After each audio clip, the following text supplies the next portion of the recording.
मोदी ने संविधान का कर दिया सत्यानाश, चौतरफा दिख रहा केवल विनाश ही विनाश।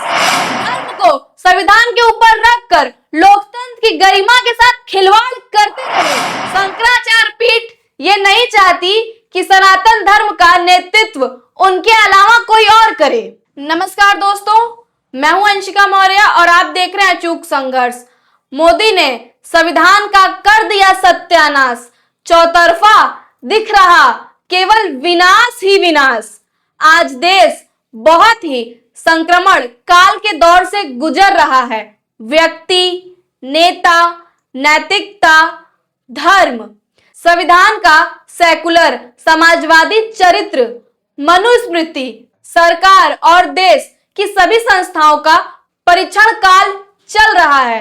सनातन धर्म की सर्वोच्च संस्था के पीठासीन शंकराचार्य तथा लोकतंत्र के सर्वोच्च संस्था के पीठ पर बैठी सरकार दोनों के बीच युद्ध जारी है। सौभाग्य या दुर्भाग्य कहें, आज दोनों पीठों पर बैठे लोगों के विचार लोकतंत्र के बारे में एक ही हैं।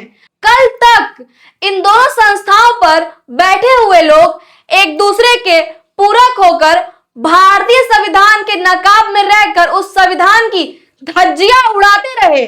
धर्म को संविधान के ऊपर रखकर लोकतंत्र की गरिमा के साथ खिलवाड़ करते रहे। लेकिन आज सरकार पर कब्जा पाने के लिए दोनों संस्थाएं आमने सामने खड़ी दिख रही हैं।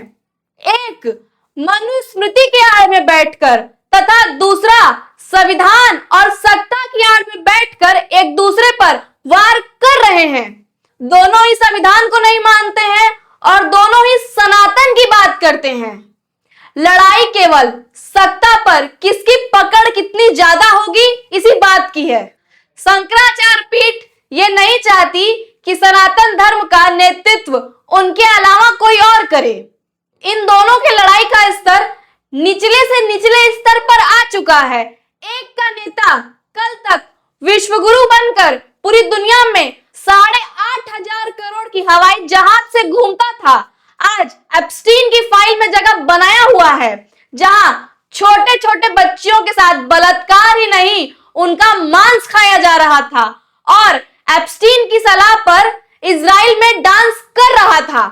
दूसरे के ऊपर पास्को के धारा के तहत एफआईआर दर्ज हो रहा है। धर्म और सत्ता के स्तर की ये गिरावट भारतीय समाज का दर्पण है। जैसा समाज वैसी सत्ता और वैसा ही धर्माधिकारी। कायदे से तो दोनों पदों पर बैठे हुए व्यक्तियों को न्यायालय का फैसला आने तक लोग जनमत को ख्याल करके अपने अपने पदों से हट जाना चाहिए। लेकिन एक सत्ता का लोभी है तो दूसरा मनुस्मृति का अनुयायी। दोनों से ऐसा उम्मीद करना ही व्यर्थ है।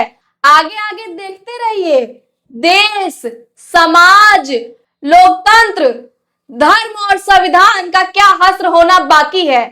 नमो बुद्धाय, जय संविधान।